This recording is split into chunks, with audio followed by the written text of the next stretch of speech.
Thank you very much. It's an absolute pleasure to be sitting down with you guys, and I hope it's going to be an excellent session for everyone watching as well.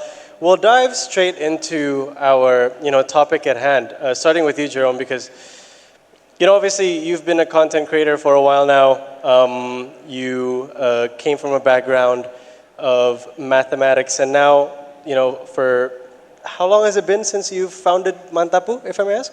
Mantappu Academy? Yep. The academy itself starts this February. Right. So it's only for like 6 months, 8 months. Okay, so still relatively new. What made you decide to jump into this new field, if I may ask? Well, because I think I have a passion on teaching mathematics, and it's basically my content. So I created videos about teaching mathematics in a fun way. And I think that the demand is quite large or quite big. So I think to make it as a business is a good idea. Yeah. Now I'm curious because you've been working in the creator economy, and that relies on individual visibility, and that sort of constant push to put yourself out there, if you will. Meanwhile, edutech demands something a little more intrinsic and something a lot similar to building your own personal brand, which is trust. But in this particular case, it's edtech, so it's more institutional trust. How would you say you navigated that structural tension in Mantappu's business model and the go-to-market strategy that you've undertaken? Wow, good question. Well, I think what I've been doing for these past 9 years of creating content in YouTube and in my social media is how to say, is related with the business I'm building, which is teaching math. So I think when I built my own personal brand of teaching math in a fun way, and when I make this business, I don't have to build the trust anymore for the business. But I think the problem is, if not me, if I'm not the one teaching in the academy, will people still trust the other tutors? Right. And that's where I try to build the personal branding for my tutors. Like for example, we create a fun content, not only me, but the tutors but the tutors as well. Yeah, I think that's the strategy. I'm curious about how you create that branding for your tutors. Can you describe how that would look in the form that you presented? I think simply, if you want to show people that you are good at math, you just teach math. Yeah, I think that's the simplest way. Yeah, like if you want to show that you are good at teaching math, just make a video teaching math, like solving problems with our own way, and with the way that is not normal or is not usual that the teachers are teaching at a school. So I think that's what makes Mantappu Academy is unique, and like we can generate up to this day we have more than 20,000 students, active students. How many thousand, sorry? 20,000. 20,000. Yeah. Can you tell me about the growth story from when you started in February? The growth story? Yeah. Well, it's very interesting because at the first place, we thought that people are bored studying online because of the COVID, because of the pandemic. So we prepare only offline or like experience, yeah. And that time, at the first, we launched Mantappu Academy at February, and the students were only 20. 20. Yeah, 20 and 30 students. And then, we have to cover the expense of the company, and then I was so stressed before because I thought people will come, because before I made Mantappu Academy, I have several businesses, and as an influencer or as a public figure, it's easy to do the marketing. It's like it's free marketing, right? You just tell your followers that you make something and then they will trust and they will buy. I thought that will be the same, but in Jakarta, the lesson learned is people who stays in let's say Jakarta Selatan, South Jakarta, or maybe North Jakarta, they will not come to Jakarta Barat, West Jakarta, where Mantappu Academy is. Like macet, the traffic jam is yeah, Horrible. yabai. Traffic in Jakarta just plain sucks. No, because I'm thinking Japanese. Sorry. It's apa? Hidoi. Yeah, traffic jamnya parah. It's too far. Yeah. And then, so after 2 weeks operating, we tried to make a new program. Yeah. So we prepared this program, this offline program, for like 6 months, but only 30 students, and we couldn't afford to pay for the next month, right? So we should make something. We should do something, and we tried to make an online class, and that's where the surprisingly the demand is so big, and our students are from Surabaya, even from North Jakarta, even from the East Jakarta. They join Mantappu Academy online class. Wow. Yeah. So if it weren't for the fact that you moved online, you probably wouldn't be where you are now. You probably would have. Yeah. And then 2 months after we created Mantappu Academy, we launched Mantappu Academy. There were like university entrance exam tests, and then that time we think we should make a program to teach these people, because the demand is the highest demand of learning is for that particular test. And then but there are a lot of people doing the same program, right? Making the same program. So how can we differ from the other institutions? We make it so cheap. It's only 30,000 rupiah per session, per class. But we don't limit the participants number. And surprisingly, at April, we for that program we gain like we have 80,000. No, 80,000. It's 8,000 students from all around Indonesia. So me and Billy teaching in Zoom, in the Zoom, is with 8,000 people. In a single Zoom? In a single Zoom. Okay. Yeah. Right. And then because of that program alone, we We hit, BEP. We hit BEP. yeah, we Okay. balik modal. Yes. You guys made a profit. Yeah. Yeah. Or you We hit the break-even broke point. Yeah. Yeah. Break-even point. Yeah. Okay. I think Mantap. Mantappu indeed. Yeah. I think a lot of the people in the audience aren't always familiar with kind of like the exchange rate rupiah. 30,000 rupiah per class, right? Is 1 meal in Indonesia. Is how much? I think 1 meal. For 1 meal, right? For one meal, yeah, about One one meal. meal, A single meal to Single eat. meal, yeah. Right, 30,000. How would that compare to like lessons from other competitors, let's say? It doesn't have to be from kind of, within tech, but also, kind of traditional bimbos, for example. Yeah, actually we have that program also, like the private and the semi-private program, or the group class, where the price range is the same with the usual bimbel or the usual institutions. But for that program, we name it like one too many program. Okay. So one teacher teaching a lot of students.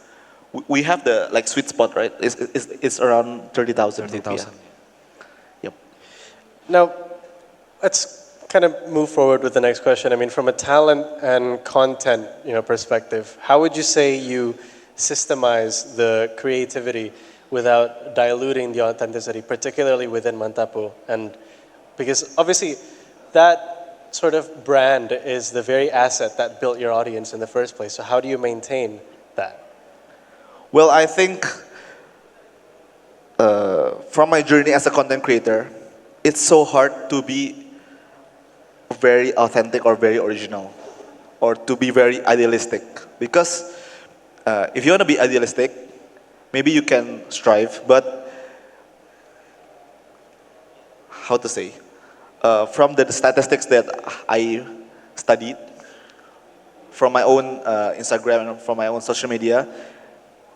If we want to grow rapidly or if we want to grow fast, I think we should also dilute our idealistic or the authenticity, but we also have to follow the demand of the market, or else we cannot compete or we cannot grow rapidly. For example, I love seeing people teaching math with the whiteboard, like in Harvard or MIT, like calculus or integral. Yeah.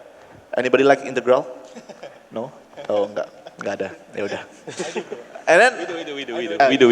Yeah. And I thought when I create those kind of contents, it will be like a hit, a hit video or a hit content. But yeah, in YouTube, if you upload a video, you can see the insights or the data and compare it to the 10 recent posts, and it's the 10 out of 10, like the lowest rank video I've uploaded. So, and then the first math videos that is trending or that hits that goes viral is my video with him, with Billy.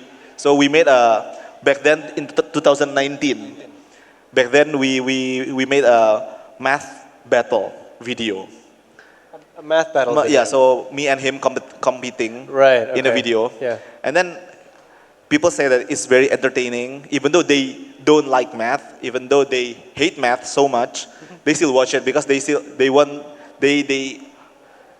the entertaining side of the video.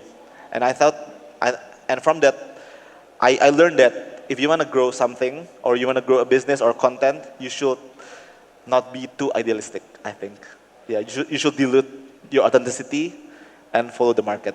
So is that kind of what we can expect from Mantappu, like teachers, competing each other for maths, or is there kind of like, or do you mostly stick to,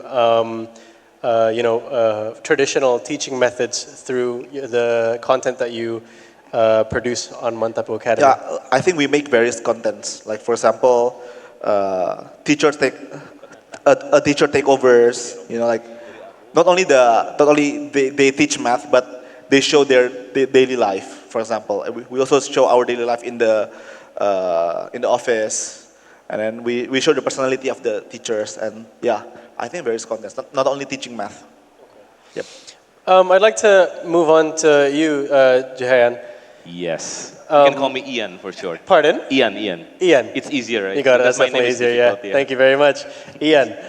With Mantappu Academy being positioned at the intersection of the creator economy, that I think Jerome is a massive part of, especially in Indonesia, and EdTech. Yeah. What market gap did you identify early on that convinced you that this model could scale beyond a personal brand and into something that becomes, institutional, if you will? Okay. It's a very hard question. Yeah. But before that, let me say hi to everyone here. Selamat sore semuanya. Hello. So to do like in Indonesia we call it klarifikasi. Yeah. In Indonesia we call it klarifikasi. So it's kind of hard if we see the naming and the position of like we have a chief academic officer, we have CEO, and we have so many Mantappu right in there. So we have Mantappu Corp and we have Mantappu Academy. So I'm here to like explain it in a easier terms. Sure. So I began my career as a influencer manager. So Jerome began his career as a creator, and I asked him to be his freelance manager. So back then in 2017, I think, 2018, 2018. And then in 2021, I pitched to other creators besides Jerome, and we gathered like around 12 creators. Hence the name Mantappu Corp is a talent management that I built with Jerome. So Mantappu Corp is a talent management. So we manage talents like Jerome and other influencers. So we have a creator that makes mathematical content, but we have another creator who make environmental contents, and we have like Koreans, we have Japanese who make contents for Indonesian audience and so on. And then in 2024, we built Mantappu Academy. as a- 2025. 2025, sorry. Still this year. Yeah, the legal, yeah. It's legalized in 2024, right? But it's launched in 2025. So we launched Mantappu Academy as a sister brand of Mantappu Corp. Yeah, so that's for the explanation. And for regarding your question, I wanna start with the term of creator itself. Yeah, like influencers or KOL, you name it. Do anyone here use TikTok? Okay, so many of you, right? It's okay if you don't wanna. You can answer it in your heart, though. It takes up half my day, I gotta be honest. TikTok. Yeah. Okay, and then who in this room like buy something out of TikTok contents? Yeah, you can answer it in your heart. In Indonesia we call it keranjang kuning, right? Or yellow card. So Tap layar, check out sekarang. yeah, that's right. So let me read a very interesting statistic, yeah. That a staggering 94% of Indonesian audience like acknowledge that influencers impact their behavior and purchase decisions. Yeah. So for example, if we open our social media and then we look at our favorite influencers and we see that they are recommending, like for example, a product or maybe Mantappu Academy when we watch Jerome, right? And then we have this. We are being influenced to make a decision to buy something or to at least put it in our e-commerce cart, right? So when we're talking about creator and influencer, the term influencer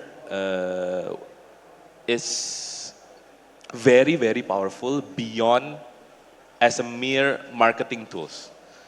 As a brand owner,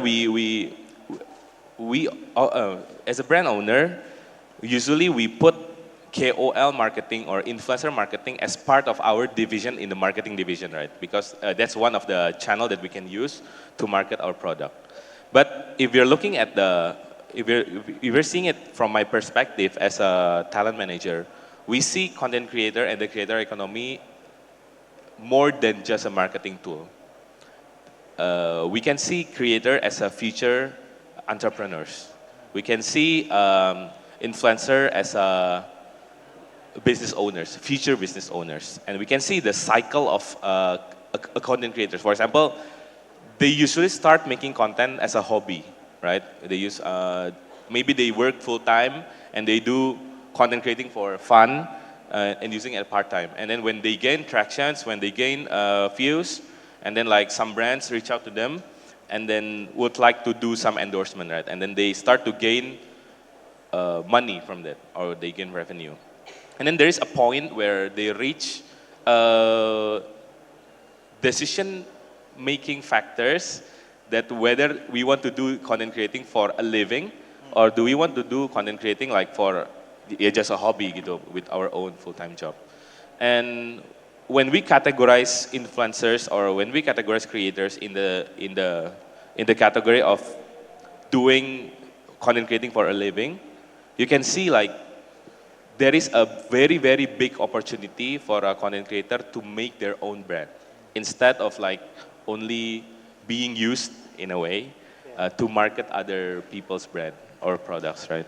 So that's what I see on the creator economy of Indonesia, because at one point we are very easy to be influenced by creator, and the second point, if we found or when we find creators who do this for a living and they want to go beyond being just an influencer or content creator, we can see them as a brand owners. We can see them as an entrepreneur. So when I see Jerome and my other creators who also make a brand, for example, in this case is Mantappu Academy, yeah, I can see like there is this opportunity and a gap between Jerome as a content creator and Jerome as a CEO of Mantappu Academy. Back then, there is no Mantappu Academy yet, right? So I can only like project or plan. Nah, so yeah. That's to answer your question. Like there is this unseen opportunity when we look content creator beyond just a marketing tool. Yeah. If I may ask, Yes. have you thought about expanding beyond Indonesia yet, or at the moment, are you still trying to kind of build your positioning within Indonesia, within the borders of Indonesia for now? Okay. So if we're talking about Mantappu Corp, we have, as of now, we have 24 content creator talents exclusively managed by Mantappu Corp. And more than 5 of them is not Indonesian. They are Koreans, they are Japanese, and they live abroad, right? And they make contents for Indonesian market. So what I see is when we talk about expanding the business for creator economy, it's not only about, okay, I want to reach brands or I want to reach this audience outside Indonesia. But maybe we can rephrase it into, do we want to expand beyond or outside of Indonesian content creators? Maybe we want to see if there are content creators across the whole world who make contents and most of their, or majority of their audience is Indonesian people. So when we talk about the content creator market, I think we should see it in that way gitu. So it's not only about, okay, I want to reach a Singaporean audience, because if we compare Singapore audience to Indonesian audience, we are much, much bigger because of the size of the population, right? Right. Yeah. So we can see it like that. Yep. In your opinion, what funding, partnership, or platform dynamics would you say have been most critical in sustaining Mantappu's growth amid the shifts in Indonesia's digital education landscape? Okay, maybe we can apply this formula to various industries, not only about education, but one of the things that is very strong about content creator is the marketing side, right? They are used to make something viral. They are used to increase their views or increase their engagement. So it's very easy to do marketing with influencers. But from my experience with Jerome and Billy too, what a creator needs is a strategic partner who is very, very good at operating, at operations. Because, for example, Billy is also a content creator, right? No, not really. Businessman. Businessman. Okay, you can call it. Yeah. He has a followers too, some followers. But the main role that he does in Mantappu Academy is a chief academic officer, right? So he's doing all the business and the operation day to day. Jerome is doing in the overview and the more general way. Right. But on the marketing side, Jerome is driving all the tractions, right, for Mantappu Academy. So one of the the CEO in Mantappu Academy is Chief Everything Officer. Yeah. Marketing. That's all of us basically. Oh yeah. Yeah. When we start our first enterprise, it's always Chief Everything Officer, right? So back to your question, the first, I think the most important partner that can be very useful for a creator-led businesses is a very good operator that understand the creator economy business and the product itself. Yeah. And it happened a lot on Indonesia creator-led businesses landscape. For example, you name it, like many F&Bs rely on their operator. Like when an influencer atau let's say artist make a brand, for example, they make a coffee brand, right, or a coffee shop brand. It's very easy to do the viral marketing at first. Like we are opening this coffee shop, we are opening this product. You can do pre-orders on our product. It's very easy for this influencer to market the product, right? But to make it sustain, to make it like sustainable. Usually, it will be relied on the operator side. Yeah. So that's one of the most important strategic partner for a creator-led businesses.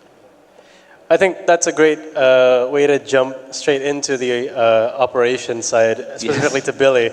Can you tell me the operational frameworks and the organizational choices which allowed Mantappu Academy to transition from a creator-led initiative into a structured education enterprise? Okay, thanks for the question, Satya. Yeah. Hi, Good evening, everyone. So I'm Billy. And to answer your question, right, maybe I want to share a little bit of story first. So last year in 2024, our very first venture together, right, it was like an exam prep class. Yeah, itu we call it in Indonesia TIUSKD, to enter the civil world, yeah, PNS. CPNS. Yeah, CPNS basically, right? So the event, right, it was only three of us handles it. Me, I handle the academic, like the materials, the teaching, right? Bang Ian, Jehian, helps us in the operational, setting up the Zoom, the ticketing system, and Jerome, of course, what he does best, marketing and sales. And then it only took us 1 week of preparation, and we sold almost 2,000-ish ticket. 1 week of preparation from zero. And after that, we have a thought, if we want to make it big, make Mantappu Academy thrive and success, we have to duplicate ourselves. We have to keep doing this, but on a larger scale, right? Because if we think, guys, in educational business, right, what we really sell is the teachers, basically. Yeah, the teachers. We are selling the teachers. Not literally, but we are selling their teaching, right? Yeah, we are selling the teaching. So, to answer your question, Satya, right? How to transform it from creator into like a well-organized business, right? Basically, what we do for the past 1 year is this, guys. To make a clones, to duplicate me and Jerome, to find the teachers that can be the best teaching team in Indonesia. Sounds easy, right? We wish. It's not that simple, guys, yeah? And also, it is an interesting point because from our experience, right, when we want to find the best teaching team, first and foremost, if I ask everyone here, what makes a good teacher, guys? What makes a good teacher? It's really tough to answer, right? Because, unfortunately, teacher is not a sexy job in Indonesia, to be honest. And because of that, there's no like fixed quantitative metrics, right? To measure how good a teacher you are. It's all by feeling. Yeah, sometimes in school, oh, he is a good teacher. Why? Because he already teach for 25 years. But not because of the skills itself. Yeah, so that's the first problem, right? Finding the skill set for us to be able to determine whether this person can be a good teacher or not. And I can confidently say that me and Jerome and Jehian, we already find the secret recipe. Yeah, and those are secret, guys. Yeah. Can you give us a teaser? I just give a teaser. Basically, we want to find people who really master the math. By master, I mean like really understand until the core. Okay. Like the roots, yeah, like what is this for, how did it derive, right? But that only is not enough. Yeah. Secondly, this is the most challenging part, by the way, Satya and everyone, is to find those who master math, but also can speak, can engage. That's the most difficult part. Yeah, so basically to transform it into like a sustainable business, me, Jerome, and Jehian, we believe that that's the most important thing, basically, like to create the clones of the best teachers in Indonesia. Yeah. Even up till this day, from last year, I think, yeah. Yes. We still, every week, we spend time Yep. to teach the teachers. Yep. Yeah, it's so hard. It's It's so hard to, create us. us, Right, yeah. Yeah. Although I do find it interesting how you were looking for the kind of teachers that were, first of all, good at maths, and secondly, Yep. good at communications, which is actually what Jerome has been doing all these years. That's true. Yeah. I'm curious as well about one side that before we move on to the questions from the floor. What would you say has been the biggest challenge in adapting these teachers who perhaps may have been used to teaching kind of in physical classrooms into the sort of digital Zoom meeting-esque Yeah. platform that we do now. Yeah. So that's an interesting topic to discuss as well, because when we open the recruitment for the teachers, right? I think 80% of the applicants were from educational formal background, like they teach in whiteboard in school, right? And one thing that I learned personally is that unlearning thing sometimes is more difficult than learning thing. Yeah, and also from my past experience, right? I also, before Mantappu Academy, I came from EdTech. I also responsible for the recruitments and the training of the teachers, right? I did a lot of experiments.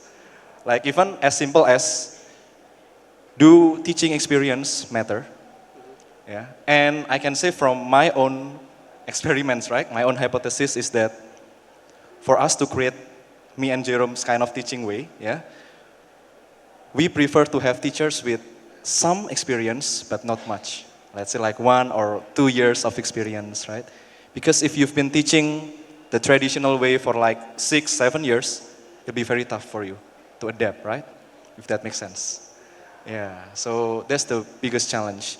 And I think one more challenge, right, regarding the teachers is that sometimes we have this dilemma whether do we want to wait for the teachers to be ready or do we want to start opening a new program?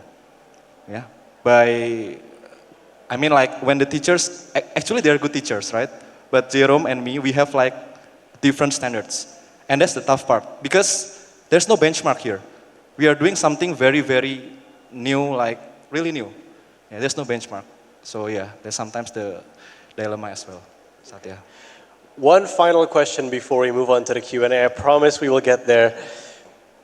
A lot of the topics of discussion throughout this event has revolved around, I'm sure you guys are very aware of how, Gen AI and artificial intelligence in general has affected the world, has taken over the world really. How do you plan on, first of all, staying ahead of the curve? And secondly, integrating Gen AI into your model? Okay, interesting question, yeah. Because just now, me and Jerome, we took a walk around the booth, and Jerome said to me, "Wow, everything is AI, yeah." Yeah. Okay, so basically, right, in Mantappu Academy, we are an avid AI user. We use AI a lot, right? We generate A lot. A lot. I want to emphasize on a lot. A lot, yeah, very much, yeah kan? We use AI to generate the questions and sometimes to type the questions. Yeah, so basically, when we started the business, when we ran the event, the SNBT event that Jerome just shared, we didn't use AI yet at that time, right? So we spent we need 4 person and we need 1 or 2 weeks to create the learning materials, the module, right? But now with AI, we only need 1 person and maybe just 1 or 2 days, yeah. But that's how we integrate AI. And for the next part of your question, basically how we can stay ahead of AI, right? I think when starting this business, right? I think when starting any kind of business, Yep. we really have to understand the perspective, the psychology from our customers, right? And we believe that for Indonesia students, right, it's not about having the best materials or having the best methodology of teaching. But first, before that, we believe that the most important thing is to make the learning fun, to make the learning enjoyable. Yep. Yeah. Bearable. Bearable, yeah, at least bearable. Yeah. So, I believe, right, with AI, let's say hypothetically, right, the AI can create the best learning module in the world. But without the human touch, without the connection, community sense, yeah, sense of belonging, I believe it will be tough if you want to play in Indonesia's education market. I believe that, yeah. Maybe Jerome want to add? Yeah, because the eagerness of most of Indonesian students to study, I think is still low. Yes, exactly, Yeah, exactly. So we try our best. So Yep. it's I think you guys also watch live streaming of maybe YouTuber or TikToker. Yeah, we invest our time to create a class where it feels like you are watching a live streamer. Yeah, live streaming. Yeah. Yeah, and like also the way to teach, to engage with the students are, you know, it's so hard because like we have to check whether they are paying attention or no.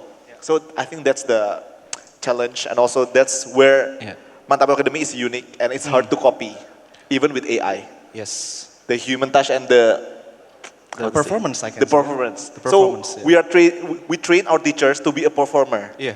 Because it's one-way teaching. Yes. It's not private class. If private class, it's two-way teaching.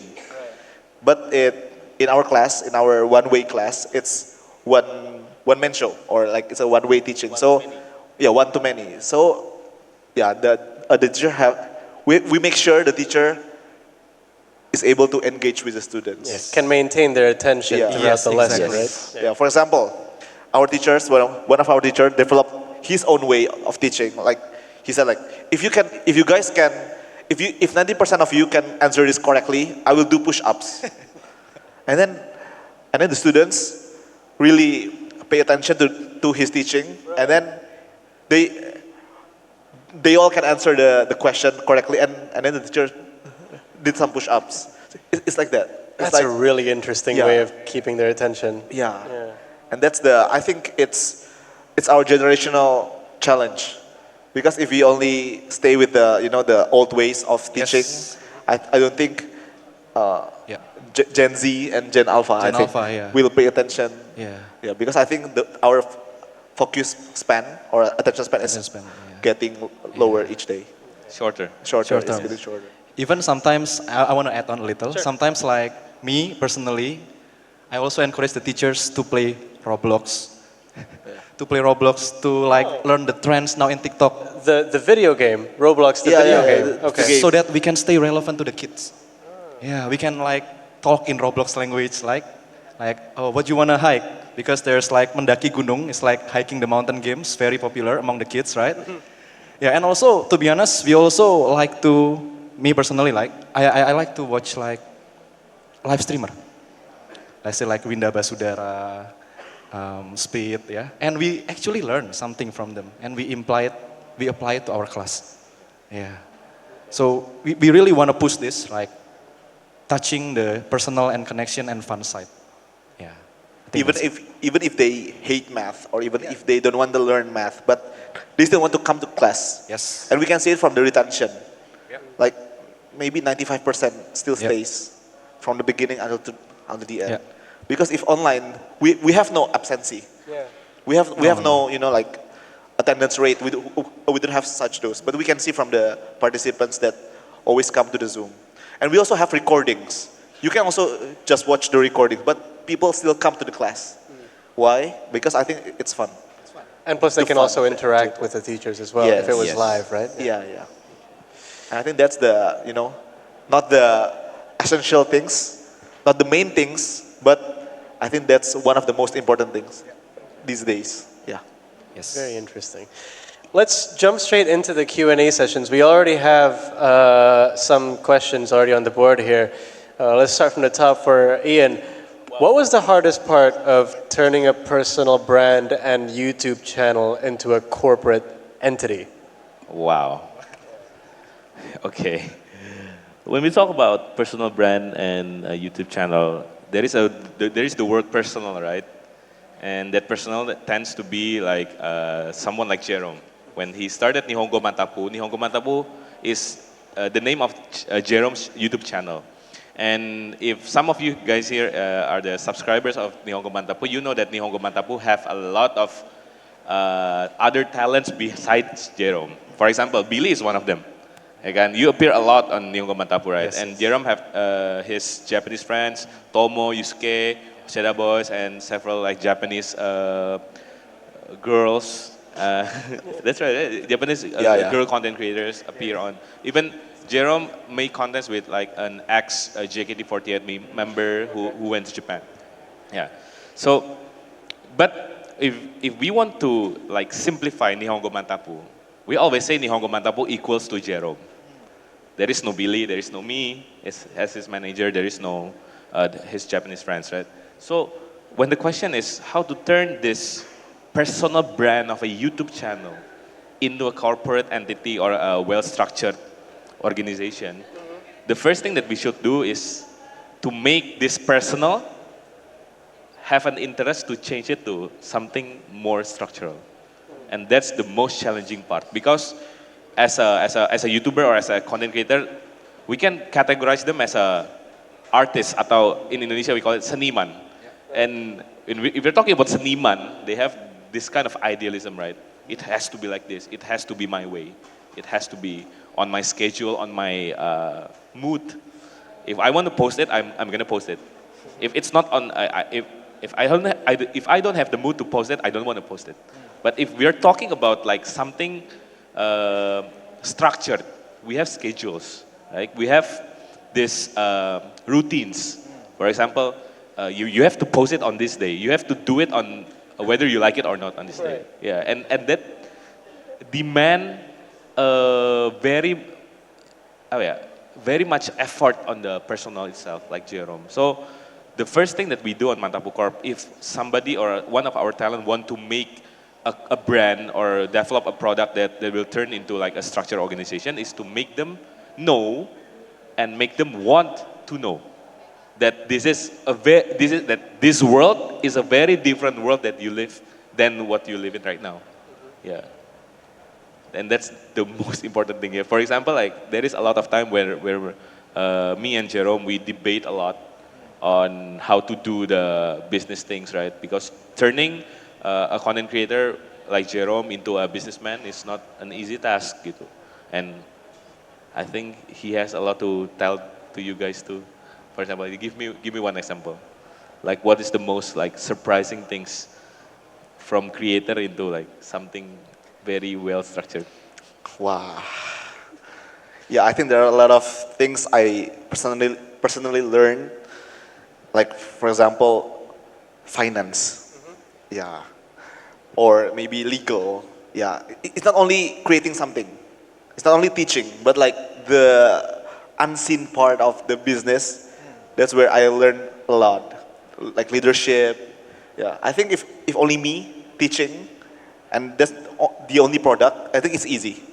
But yeah, to prepare other people, to make the system, to make it, how to say, structured, it's hard. And I think that's the most challenging part of, yeah. Because me, as a content creator, I look at a business, you know, the money and the, you know, the glamorous part of successful businessman is like, it seems easy. Yeah. When I see him, it's easy to make Mantappu Corp, you know. But when I start my own business, I just feel that it's so hard.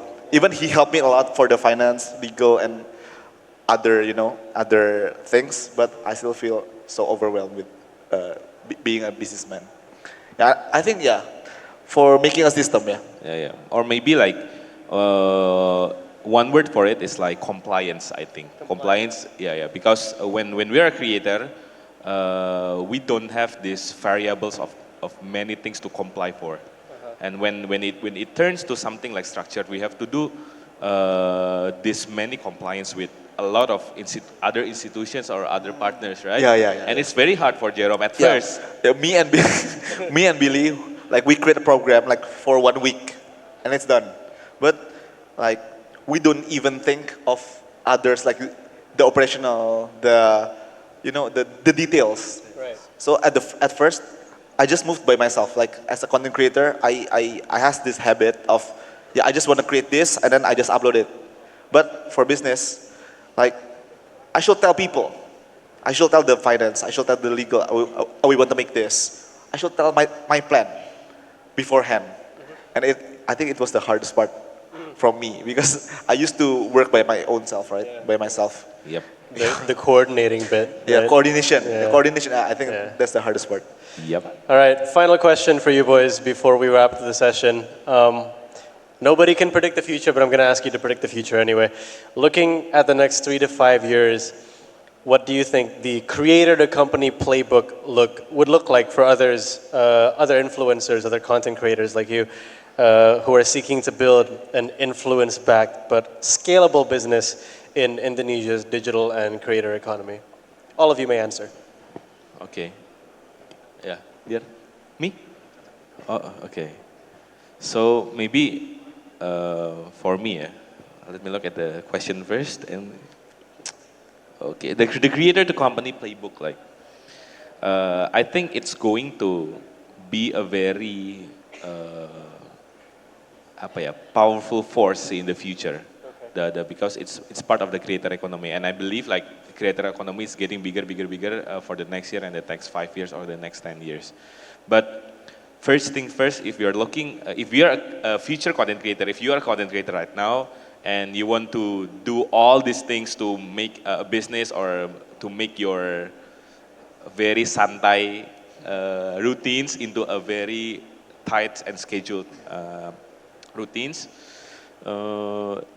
what will make it last is the vision.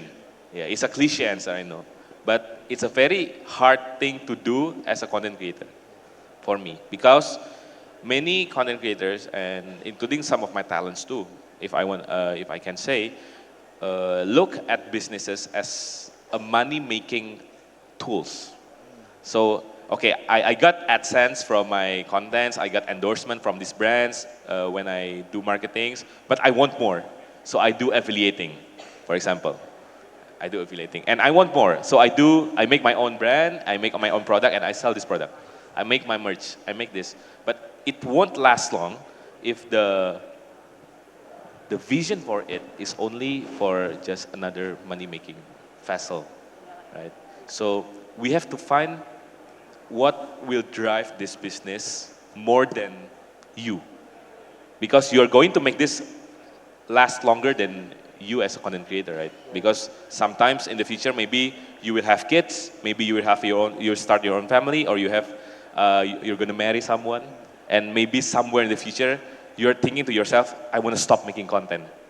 And when we put these businesses only as something to serve you, to give you this revenue, it will stop by the time you say stop to content creating.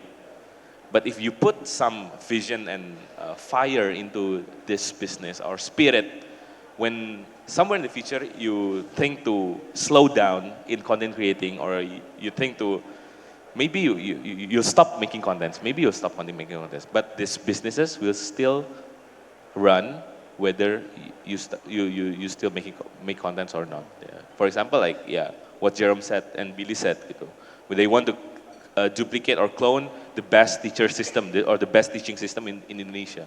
And when somewhere in the future, maybe Jerome will stop making content and Billy will delete his Instagram, I don't know, maybe. But Mantappu Academy will still do its vision to create the best teaching methods or the best teacher in Indonesia education system. And I think that's my answer for this question. Thank you. Okay, on that note, let's give a round of applause to Jerome, Ian, and Billy. Thank you very much, and I'll hand it back to the MC.